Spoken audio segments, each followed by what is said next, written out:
Hi guys, thanks for tuning in.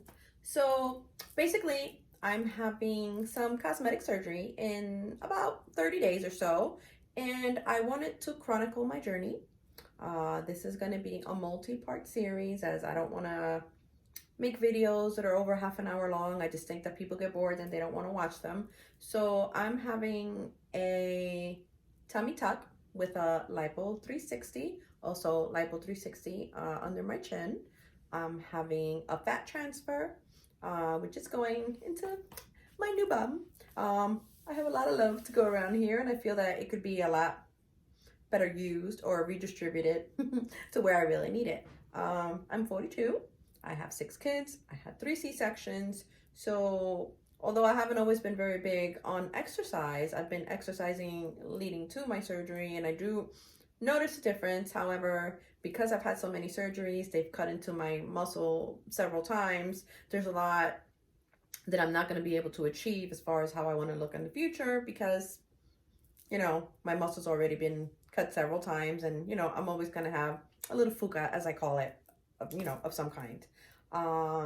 Right now, my BMI is about a 31, 32. I'm about 35 pounds overweight for my height. I'm 5 feet even. So basically, I decided to make this video not only to chronicle for myself, but I've been doing a lot of research online, watching a lot of other YouTubers and reading blogs and things on Pinterest. And I came across a lot of videos with women that really weren't as prepared as they should have been for their post-op process. I found that my pre-op process basically is getting ready for post-op, other than getting medically cleared in a few days and having my blood work done. That's all that has to do with any outside interference. Everything else is on me, the things that I need to buy. So basically, we're just gonna get into that.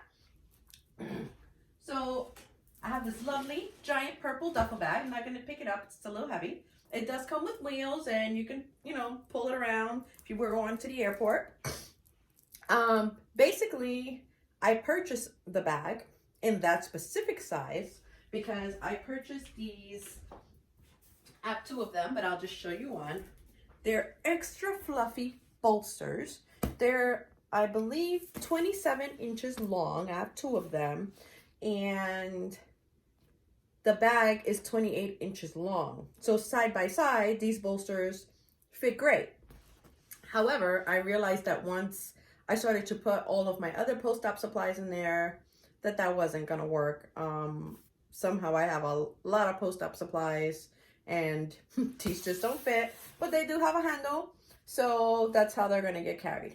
Basically, you're gonna use the 2 bolsters to put underneath your back. And then I also purchased this as a set. Everything's still in the bag because I haven't really opened it. So this is a much wider, thicker, I should say, BBL pillow. This is about 4.5 inch. This is the brand. And it's very thick, feels very comfortable. And it comes with a back support. This was a set I found on Amazon. I think it was like $70 or $80. I could provide links if people want links to the items that I purchased. So basically, when you sleep with a BBL and the tummy tuck, you're not supposed to sleep on your back. I'm sorry, on your belly at all. So you would be putting the 2 bolsters behind your back. You would have the BBL pillow underneath your thighs, and then this way your butt basically is just laying in gravity because you're not allowed to sit down properly for about 4 weeks or so. I did purchase the avocado that everyone talks about, this avocado. I haven't inflated it because that's for later when we get home. Basically, we're traveling almost 6 hours from the house. I'm in Jersey, and the surgery center is in Pittsburgh, Pennsylvania. They do recommend, it's part of their policy, that we stay at their preferred hotel. And we ended up just getting a family suite because, we're homeschooling the smaller girls due to COVID, and I need space for them to be able to do their work and for me to heal. And basically there was no real difference in the price from a single queen to a family suite with 2 queens and like a living room area. So basically, we're just gonna get into it. The packing of the bag. I got purple. Not really big on any specific color. So a lot of the videos that I've been watching were of women that, you're gonna start leaking, and they really weren't prepared. A lot of them traveled away from home, and they were just leaking all over the bed, leaking all over the pads.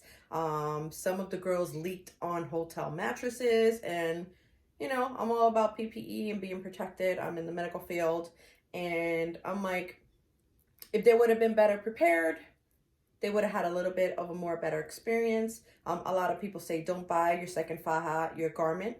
I'm getting my garment post-surgery from the center, but I'm also going to leave there with a secondary garment, just because once they finally clear me to take a shower, I'm going to take a shower, and I'm not going to want to put on something that was saturated in my fluid. Basically, I want to be able to put on something fresh and clean while the other one gets washed.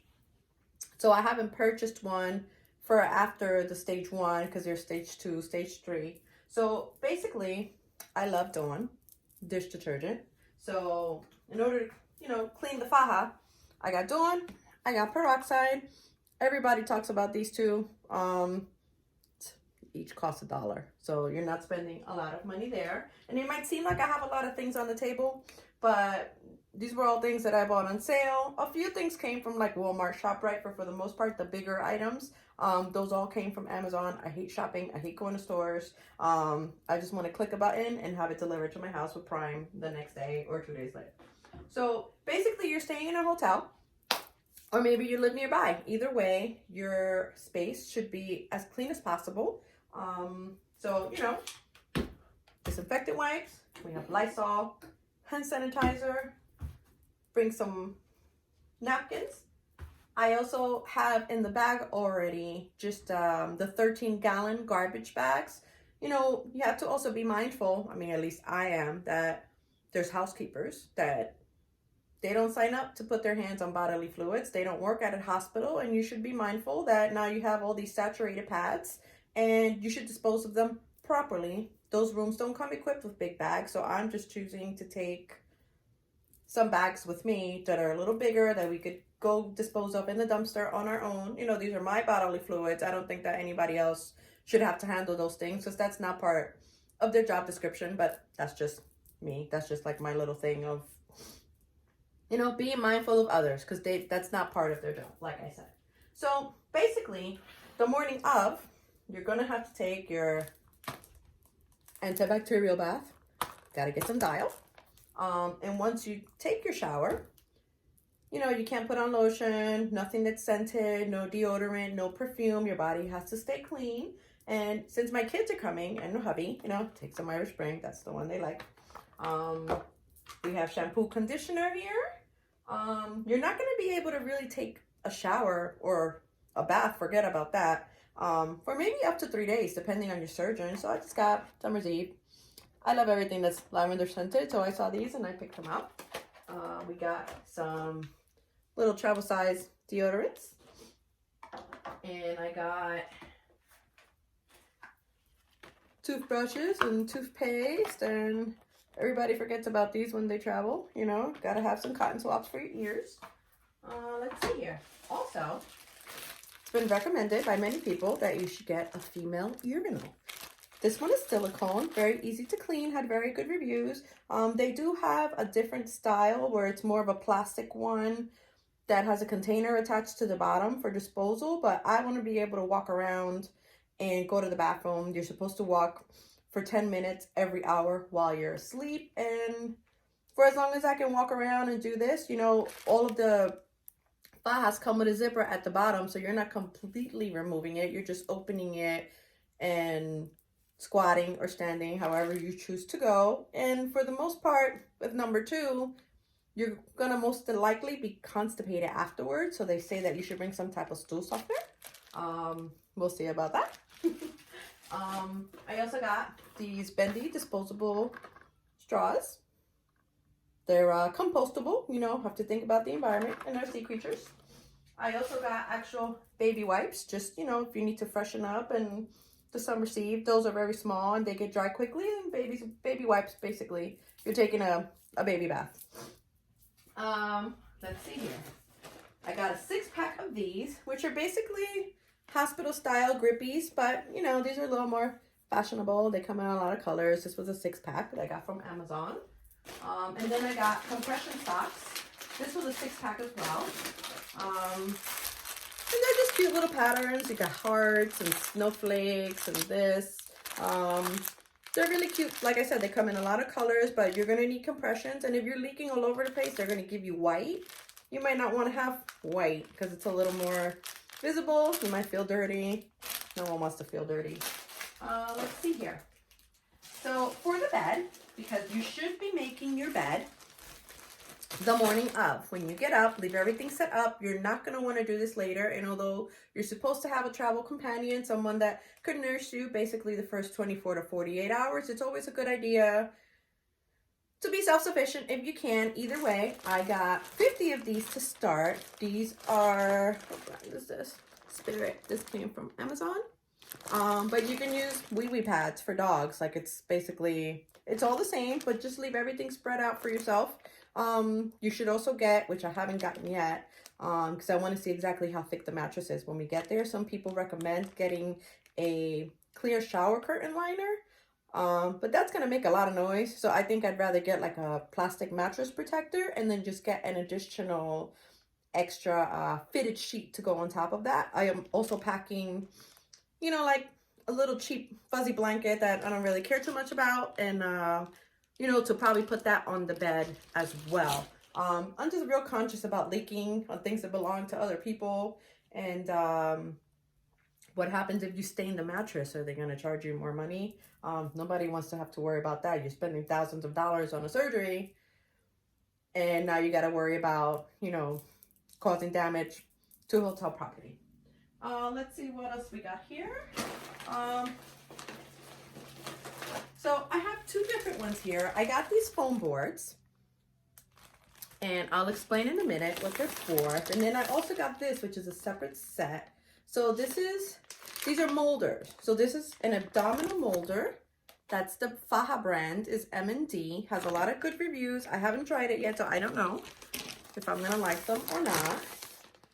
So this is a lumbar molder. Goes above your butt. You see there. And then this one, I don't know where this one goes. This also looks like a abdominal molder, but it's a little smaller. It might actually go on your sides, but it's all the brand. It's all like one big package. And then this comes with foam boards as well. But as you can see, this is really thin in comparison to the other ones that I bought. And that pack was like 3 for $20. So I might have wasted $20. I guess we'll see. These boards come in handy because as you're wearing your garment, you're going to start to feel very compressed and very uncomfortable. But some women have been known to develop like fluid-filled sacks, you know, because now you're going to be leaking all of this extra fluid. And if you don't have something pressing against your skin to keep everything nice and straight, then you could develop these sacs, and then they look like big ripples or bubbles on your abdomen or other parts of your skin where it might really bother you, and you might have to go in for corrective surgery later on. And if you can do something to avoid that, plus you're not going to feel all of the compression from the garment because now your skin is rubbing up against something soft. Haven't tried it yet because I'm not there yet, but that's what those are for. Let's see what else. Oh, and for when I take my little shower, gonna have a loofah on a stick. I'm planning on taking my shower, at least my first 2 showers. I'm gonna have hubby jump in there with me and just kind of help me out. Another word to the wise is that when you remove your faja, it's recommended that you sit for at least 15 to 20 minutes before you try to get up and go take a shower, because now you're no longer compressed and you want to give your body a little bit of time to acclimate to not being so held in. Let's see, what else do we have? We get the bolsters. I also have my little boppy here from when I had the girls. And I'm like, oh, how convenient. I might need my boppy. So I'm going to, you know, take it in there somewhere, wherever it might fit. Oh, and the only item, because my clothes bag is a completely different bag, I didn't want to have to struggle too much. Uh, Not picking on hubby, but he's not very good with removing bras. And if he's going to be the one that's helping me get dressed or get undressed, I don't want to have to worry about him, causing me discomfort, moving me around the wrong way. So I came across these sports bras, which I'm going to show you. They were a pack of 3 for, I believe, $25, also on Amazon. I'm a 36C. It was recommended to purchase an extra large, and these things are great. They are front zipper, and they give you a lot of, if you can see, I don't mind sharing, they hold you up. And they do have some padding, but it doesn't look fake, and has a zipper right in the front, and it holds me up very well. And this is more for my comfort. I'll show you the back so you can see what the back looks like. Basically to try to make my life and hubby's life a little bit easier while we go through this transition. I don't know if all the docs offer this, but we also did, we were offered, if you wanted to pay a little bit more, and you can have an anesthetic medication that lasts for 72 hours. So we're going to be doing that because I still want to be able to function, especially since my little ones are going to be there right now. They're 7 and 8. I'm also going to have my 16-year-old there. So yeah, they're there to help mommy, but mommy still has to homeschool and not scare them too much. But I think it'll be a good experience for them to be little helpers. Because, eventually I'm going to look a lot different, and they should be able to help me through the process. Because once we get home, it's going to be completely new. It has been recommended if you want to get a walker.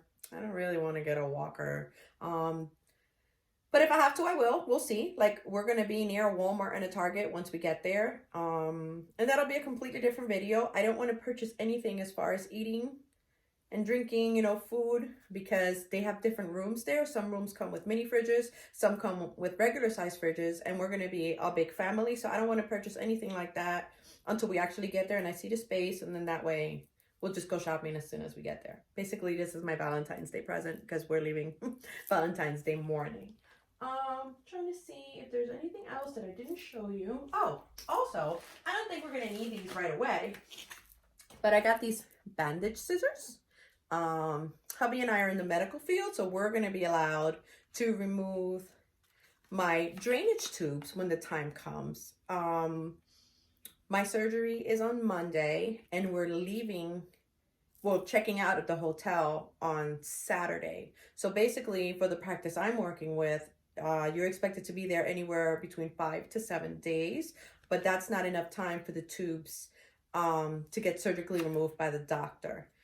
So for us, basically it's one stitch holding them in place, and once they come out, the rest of that incision is going to close rather quickly because the rest of the incision should already be closed by then. Basically, the drainage tubes are going to come out when there's no more drainage. Oh, I also got arnica capsules. And I also got it as like a gel. It helps with soreness and with bruising. If you can see those, all of this came from Amazon, but yes, they have it at all the other stores if you want to go in person. And I got the generic Neosporin because when you put them side by side, they have the exact same ingredients, except one is like $5 cheaper than the other. For certain things like Frosted Flakes, yes, I do recommend that you get the name brand, but for this stuff, it's fine. Abdominal pads. This you're going to need after the surgery because this is going to be compressing you a little bit more. Your skin post-surgery should never be in direct contact with your girdle, with your faja, with any of these other boards that I've purchased. What you should have pressing up against it to kind of just soak in some of that extra fluid that's being released from your body is these abdominal pads. These are from Medline. Came from Amazon as well. And I got 100 of them. I got 250 packs. So let's see. So basically the only thing that I'm really missing right now is either the liner, if I'm going to put it on the bed or not. and an additional fitted sheet. Like I said, you know, that's just me. I don't want people having to take care of me hand and foot like that. And I'm just very mindful of these poor people, these housekeepers that work somewhere that they have to come in and clean up after you. And I want to not make their job any harder. My room's not the only room that they have to take care of. And that's just me. So I showed you my bolsters. So basically, that's all I wanted to share. Right now, I think I'm up to about maybe the $400 mark when it comes to post-op items. And, you know, these are things that you don't think that you need, but when you start to watch all these videos that are out there, you're like, oh, wow, that's a lot of stuff that I have to get. And it's not something that, especially if you don't have the means or if you're financing all or a part of your surgery, you can just cough up money like that. So these are things that you can buy. Over time, I was lucky enough, basically I bought everything in 2 weeks. Because it was, you know, post-Christmas, nothing was going on. So then it comes to my next video, which we're going to be talking about the things that I'm packing, because you want to be super comfortable, nothing that's compressing you too much other than your faja, the garment that you're going to be wearing. But you should basically be wearing loose-fitting things, sweatpants. You have to go to the facility every day basically for your lymphatic drainage massages, and they want to see how you're healing, and they're the ones that are going to be removing your garment for the first time to do these procedures and make sure that you're okay so that you can be cleared to travel and, you know, move along with your life and with your recovery process. I'd like to thank you guys for taking this time to sit with me and watch my video, and I look forward to you guys following me and keep an eye out for my next videos. Thank you.